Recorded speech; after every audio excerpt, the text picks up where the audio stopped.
این گزارشی که در حال تهیه هست دخالت‌های سپاه پاسداران در منطقه، این بی‌ثباتی که جمهوری اسلامی، خون و خونریزی که جمهوری اسلامی، جهنمی که جمهوری اسلامی در عراق و سوریه ایجاد کرده، اون تابلویی که حزب الله لبنان میره رو به مرز اسرائیل، دقیقاً سر مرز اسرائیل ولی رو به داخل اسرائیل با 2 تا پرچم حزب الله نه پرچم لبنان و عکس خمینی میذاره، همه اینا در چند و چون این گزارش نهایی تاثیر خواهند داشت و آمریکا هم دنبال منافع خودش هست. اولا سپاه پاسداران، نمیخوام ازش دفاع کنم، شما گفتی جهنم آورده برای کشور من عراق، سپاه پاسداران برای ما بهشت آورده.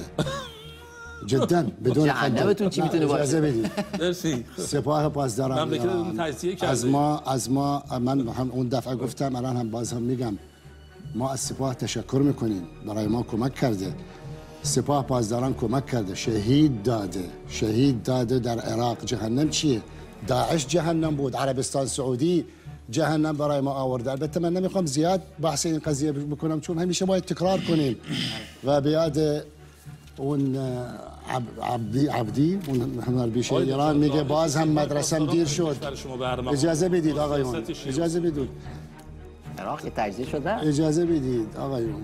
تحریم ایران همونطوری که شما فرمودید، امریکا تا حالا هیچ سیاست یعنی معینی ندارد نسبت به ایران و عربستانی ها و عربا. متاسفانه فرق بین ایران و عربا اینه، ایران برخورد میکنه با امریکا به عنوان یک کشور مستقل، نزنو میاره. عرب ها مثل عربستان سعودی میاد ترامپ هر روز قبل و بعد از سفرش به ریاض میگه من به اونها گفتم شما تروریست هستید، پول میدید میام به ریاض، اگر پول نمیدید من نمیام به ریاض. و این سران 50 نفر 50 کشور اسلامی مثلا اینجا جمع کرده تا مثلا هیاهو میگن آقا سلامت بفرستن. پیامبرا همیشه جرجیس رو انتخاب میکنن. آقا جون نه فقط من دارم. خب الان در کل کشور عربستان یه رژیم من نمیگم کشور، اجازه بدید، من نمیگم کشور، من چه صحبتی نکردم. میدونم من دارم میگم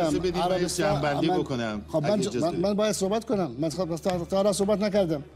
شما همتون صحبت کردید و بعد حرف من همیشه قطع میکنید. خب فایدهش چیه؟ خب اجازه بدین. خب فایدهش چیه آقای آریان؟ سپاه پاسداران یکی از نکاتی رو که من میخوام روش تاکید بکنم، مسائل شما فقط همیشه میخوای فقط به سپاه پاسداران حمله میکنید. من تمام فقط همیشه میخوای به کشورتون حمله میکنید. من نمیخوام مدافع از ایران باشم، ولی من میگم که امریکا، دوباره هم میگم، هیچ غلطی نمیتواند بکنه. تکبیر. شما میگید مثلا چرا دشمنی میکنه با امریکا؟ خب کی داره دشمنی میکنه؟ ایران حاضر رفت مذاکره انجام داد، اما امریکا داره خودشون پایبند نیست به مذاکرات بین المللی.